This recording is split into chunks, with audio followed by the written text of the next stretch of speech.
जोहार साथियों, मैं मुकेश बिरुआ। आज का विषय हो समाज में भाषा और साहित्य के क्षेत्र में किस तरह काम हो रहा है, उसको उजागर करने के लिए मैं यह वीडियो बना दे रहा हूँ। यह वीडियो को देखने का भी आपका नज़रिया नकारात्मक ना होकर आप प्रयास कीजिए कि ऐसा उदाहरण पेश करके आने वाली पीढ़ी को लेखन की शैली से क्या हम दूर तो नहीं कर रहे हैं। कई लोग अपने भाषा के बारे में, कहानियों के बारे में, गानों के बारे में अच्छी जानकारी रखते हैं। हमें उनके लेखन को किताब में या किसी और भी माध्यम से प्रकाशित करने का प्रयास करना चाहिए।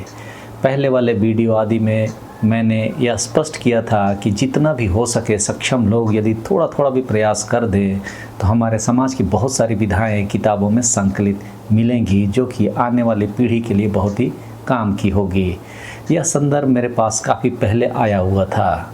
मुझे लगता है यह वाक़या 2016-17 का है। टाटा कंपनी की ओर से हो भाषी छात्रों के बीच वाराणसी लिपि एवं हो भाषा से संबंधित साहित्य की पढ़ाई के संबंध में एक विशेष कार्यक्रम चलाया जा रहा था, जिसका कि मैंने इस वीडियो में भी उल्लेख किया है, जिसे तुर्तुम प्रोजेक्ट बोलते हैं। इसमें कई सारे शिक्षकों की बहाली की जाती है, क्योंकि हो समाज के बीच काम करने वाली संस्थाएं मुख्य रूप से आदिवासी हो समाज महासभा, आदिवासी हो समाज जुआ महासभा, मानकी मुंडा संघ और एटे तुर्तुम पिटका अखाड़ा इत्यादि हैं। तो सभी संस्थाओं को अपनी तरफ से कुछ शिक्षक नियुक्त करने का अधिकार टाटा कंपनी ने दिया, जिसको प्रति माह वेतन देने का काम टाटा कंपनी अपने CSR फंड के माध्यम से करती है। एक बुजुर्ग व्यक्ति ने मुझे कंप्लेन के रूप में यह बात बताया था कि एक शिक्षक का वेतन कृष्णा बोद्रा ने रोक रखा है, जबकि शिक्षक ने तुर्तुम प्रोजेक्ट से संबंधित सभी क्लासेस पूरा कर लिया था। यानी पूरे महीने क्लासेस लेने के बाद भी उस शिक्षक के वेतन रोक दिए गए थे। तो उस बुजुर्ग ने यह कहा कि टाटा कंपनी के उच्च पदाधिकारियों से संपर्क करके आप पता लगाइए कि ऐसा क्यों किया जा रहा है, जबकि बाकी सारे लोगों का वेतन उनके अकाउंट में ट्रांसफ़र हो चुका है। मैंने अपनी क्षमता से टाटा कंपनी के CSR इकाई को इसकी जानकारी दी और उन्होंने भी इस पर कार्रवाई करने का आश्वासन दिया। बात यहीं पर ख़त्म हो गई, क्योंकि दोबारा उस बुजुर्ग के द्वारा मुझे संपर्क नहीं किया गया। तो मैं यह मान लिया कि हो सकता है काम हो गया हो। उसके बाद हालिया दिनों में हमने हो भाषा, हो हायामा और वाराणसी लिपि से संबंधित कई सारे तथ्यात्मक वीडियो अपने इस चैनल पर डाले। उन वीडियो को कई लोगों ने सकारात्मक रूप से देखा और समझा। कई गलतियां जो हमारे साहित्य के रूप में लिखी किताबों में हो या कोई भी अन्य जानकारी अभी तक जो हमारे समाज को दी जा रही हो, उस पर सुधार की आवश्यकता के मद्देनज़र कई लोगों ने उन वीडियो को सराहा और अपने सुधारात्मक तथ्यों से मुझे आगाह भी किया, जिसका कि मैंने विभिन्न वीडियो में आपको तरह तरह की जानकारियां हमने दी ही। जो मैं जानकारी यहाँ देने के लिए यह वीडियो बना रहा हूँ वह यह है कि यह MA पार्ट 1 का 7वां पेपर है, जिसे अपनी रचना बोलते हैं। यूनिवर्सिटी में जमा किया गया था। इसके रचनाकार का नाम सोमाजराई दिखा रहा है और इसे सत्र 2011-12 में जमा किया गया था। इस रचना में आप देख सकते हैं होयो जीवन, टोपी आ, बच्चों बायर, कीता सकम, सांडी सिम, सर्दी चंडो, बतरी कुड़ी आदि रचनाएं सबमिट की गई है। इस रचना के अलग अलग अध्याय में आप देख सकते हैं टोपिया पर एक कविता देवनागरी में है, लेकिन हो भाषा में लिखा हुआ है। उसी तरह बच्चों बायर भी देखिए, कीता सकम, सांडी सिम, सर्दी चंडो, बतरी कुड़ी आदि सभी देवनागरी में हैं और हो भाषा में हैं। फिर आया 2016 का समय। आप देख सकते हैं यह पत्रिका सागेन मस्कल नाम से छापा गया।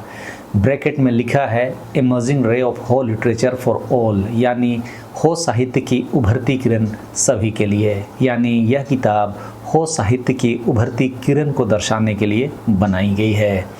इसे बनाया गया ट्राइबल कल्चरल सोसाइटी जमशेदपुर की ओर से और इन एसोसिएशन विद में आदिवासी हो समाज महासभा, जिसके अवैध अध्यक्ष कृष्ण चंद्र बोद्रा थे, एटे तुर्तुम पिटका अखाड़ा, आदिवासी हो समाज जुआ महासभा और मानकी मुंडा संघ। आदिवासी हो समाज महासभा का अवैध अध्यक्ष कहने का तात्पर्य यह है कि आदिवासी हो समाज महासभा का रजिस्ट्रेशन यानी कि रजिस्ट्रेशन का रिन्यूअल देवेंद्र नाथ चंपिया और घनश्याम गागराई के समिति ने 2009-10 में किया था। हालांकि नियमावली में समिति का कार्यकाल 5 वर्ष अंकित था, लेकिन नियमावली संख्या 4 खा में यह भी लिखा गया कि जब तक समिति का पुनर्गठन नहीं होगा तब तक पुरानी समिति ही कार्य करती रहेगी। देवेंद्र नाथ चंपिया की समिति ने 2015 में महाधिवेशन नहीं बुलाया, लेकिन फर्जी अधिवेशन के मार्फत कृष्णा चंद्र बोदरा को कुछ लोगों ने अध्यक्ष के रूप में चयनित किया। इस समिति का देवेंद्र नाथ चंपिया की अध्यक्षता वाले समिति से कोई लेना देना नहीं था, उस रजिस्ट्रेशन से इसका कोई संबंध नहीं था, क्योंकि जब भी वार्षिक अधिवेशन होता है तो निवर्तमान अध्यक्ष ही महाधिवेशन की अध्यक्षता करते हैं और अधिवेशन के कागजातों पर उनका हस्ताक्षर जरूरी होता है। जिस महाधिवेशन के नाम पर बुलाई गई बैठक में कृष्णा बोदरा को अध्यक्ष बनाया गया, उसकी अध्यक्षता देवेंद्र नाथ चंपिया ने की ही नहीं। इस कारण से रजिस्ट्रेशन संख्या 855/2009-10 के आधार पर मैं यह तथ्य आपको बता रहा था कि वे नियमावली के आलोक में अवैध थे। तो टाटा कंपनी ने उस अवैध ग्रुप को हो साहित्य की उभरती किरण समाज को दिखाने के लिए चुना। अब इसके एडिटर की अगर आप बात करें तो आप नाम देखेंगे कृष्ण चंद्र बोदरा लिखा हुआ है। यह वही गुरु हैं जो अंडिया से इंडिया की खोज किए हुए हैं। ये वही गुरु हैं जो पत्थरों का भी कार्बन डेटिंग पद्धति से उम्र निकालने का दावा करते हैं, जबकि पत्थर इनऑर्गेनिक सब्सटेंस है जिसका कार्बन डेटिंग पद्धति से उम्र नहीं निकाला जा सकता। ये वही व्यक्ति हैं जो हो समाज का जोमसूयम कार्यक्रम 1,32,00,000 साल पहले शुरू होने की बात करते हैं। ये वही व्यक्ति हैं जो दावा करते हैं कि वाराणसी ईसा से 3 शताब्दी पूर्व की लिपि है, जबकि लाकोबुदरानी से देवातुरी के द्वारा 13वीं शताब्दी में बनाया गया बताया जाता है। तो यही व्यक्ति इसके एडिटर हैं। को एडिटर में दासराम बारदा, बोयो गागराई, डॉक्टर प्रदीप कुमार बोदरा और डॉक्टर दमयंती सिंकू हैं और इसका पब्लिकेशन डेट दिसंबर 2016 है। इसके विषय सूची को अगर आप देखेंगे तो आप पाएंगे यहाँ पर होयो जीवन, टोपी आ, बच्चों बायर, कीता सकम, सांडी सिम, सारदी चांडू, बतरी कुड़ी वाराणसी में अंकित है। टुपिया शीर्षक की कविता यहाँ आप देख सकते हैं और उसके लेखक का नाम सोमाजिराई दिखा रहा है। और कोल्हान यूनिवर्सिटी में एमए पार्ट 1 के 7वां पेपर अपनी रचना में भी इसी व्यक्ति ने देवनागरी में यह कविता लिखी थी। मतलब जिसने 2011-12 में कोल्हान यूनिवर्सिटी में पेपर सबमिट किया, उसी व्यक्ति के नाम पर इस किताब में भी यह कविता छपा है। दूसरा है बच्चों बैर कविता। यहाँ पर इसके लेखक का नाम में सोमा अल्डा लिखा हुआ है, जबकि 2011-12 के यूनिवर्सिटी के पेपर के सबमिशन के आधार पर तो सोमा जिराई होना चाहिए। उसी तरह यह कीता सकम है और इसके रचयिता का नाम मनीला सुंडी है, जिसे टाटा कंपनी के सागेन मस्कल किताब जो 2016 में प्रकाशित हुई है में है, जबकि यह रचना भी सोमाजिराई के यूनिवर्सिटी में सबमिट किए गए पेपर में अंकित है। इस कविता का नाम सांडी सिम है और इसके रचयिता सबीना बारी हैं, जबकि यह भी सोमाजिराई का ही रचना है। इस रचना का नाम सर्दी चंडू है और टाटा कंपनी के किताब में इसके रचयिता का नाम वीरेन भांदा है, जबकि 2011-12 के दस्तावेज के आधार पर इसके रचयिता भी सोमाजिराई हैं। और अगला रचना है बतरी कुड़ी, जिसके रचयिता का नाम टाटा कंपनी की किताब में सपनी सुंडी है, जबकि यह रचना भी 2011-12 के दस्तावेज के आधार पर सोमाजिराई का ही है। जब मेरे संज्ञान में यह किताब आई तो मैंने इस पर आवश्यक जानकारी हासिल करने लगा, तो पता चला कि टाटा कंपनी ने इस किताब को बनाने के लिए तुर्तुम प्रोजेक्ट के शिक्षकों से रचनाओं की मांग की, क्योंकि अपनी रचना के नाम पर सोमाजिराई ने काफ़ी सारी रचनाएं यूनिवर्सिटी में पहले ही जमा की थी। तो तथाकथित गुरु कृष्णा चंद्र बोदरा ने इस किताब के लिए अपनी कुछ रचनाएं वाराणसी लिपि में मांगी। सोमाजिराई ने अपनी रचनाओं को वाराणसी लिपि में लिखकर कृष्णा बोदरा को दिया और जब किताब छप कर आया तब अभी मैं जो देखा वही सोमाजिराई ने भी देखा, तो उन्होंने कृष्ण चंद्र बोदरा समूह के सामने अपनी बात को रखा।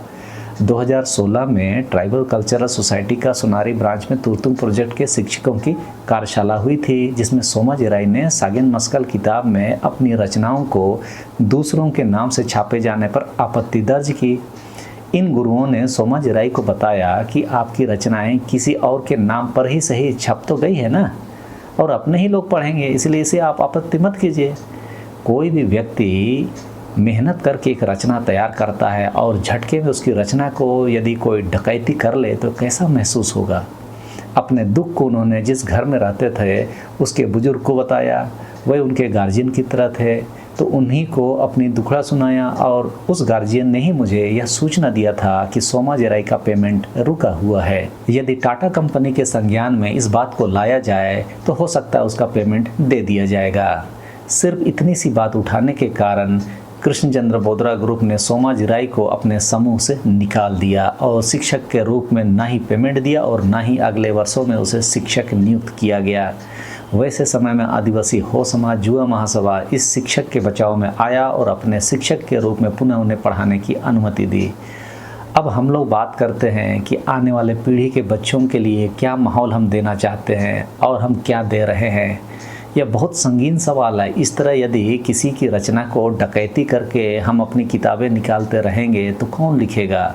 हर कोई सक्षम नहीं होता है। इसीलिए मैंने अपने वीडियो आदि में बार बार बोल रहा हूँ कि जो भी व्यक्ति सक्षम है तो ऐसे रचनाकारों को हम लोग प्रोत्साहित करें।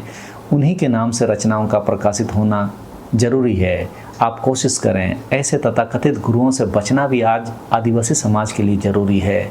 सबसे पहले तो ऐसे गुरुओं को पहचान करें जो आपकी रचनाओं की डकैती कर सकते हैं। वैसे लोगों के पास ना ही भटके तो अच्छा है। और जिनके भी नाम पर ये रचनाएं टाटा कंपनी के सागेन मस्कल किताब में छपी है, उन्हें भी आपत्ति दर्ज करना चाहिए था ईमानदारी से कि यह रचना मेरी नहीं है तो मेरे नाम से छपी कैसे। लेकिन यह ईमानदारी भी ऐसे गुरुओं के साए में ख़त्म हो गई। यह सभी रचनाएं 2011-12 में ही कोल्हान यूनिवर्सिटी में सबमिट है और टाटा कंपनी का सागेन मस्कल 2016 का है। इसका सीधा मतलब है कि इसके असली रचनाकार सोमा जेराई हैं, जिन्होंने कोल्हान यूनिवर्सिटी में अपनी रचना के नाम से इसे सबमिट किया था। मैं इसीलिए कुछ शब्द हमेशा इस्तेमाल करते रहा हूँ कि कुछ लोग भाषा और लिपि के नाम पर धंधा चला रहे हैं। उन्हें बेनकाब करना ज़रूरी है। उन्हीं के कारण हमारी भाषा और साहित्य का जो काम है वो बदनाम हो रहा है। इसे जितना जल्दी हो सके हम सभी को पहचानना ज़रूरी है, जानना ज़रूरी है। आने वाले पीढ़ी के लिए इस तरह के चोरी किए हुए रचना से हम अपने समाज का भविष्य सुनहरा तो नहीं ही बना सकते। आप मेरी बातों को समझ रहे होंगे और इस शिक्षक को भी समुचित न्याय मिलना चाहिए। आप मेरी बातों से सहमत हैं तो ज़रूर कमेंट करें और नहीं हैं तब भी राय दे सकते हैं। सबों को धन्यवाद। जोहार।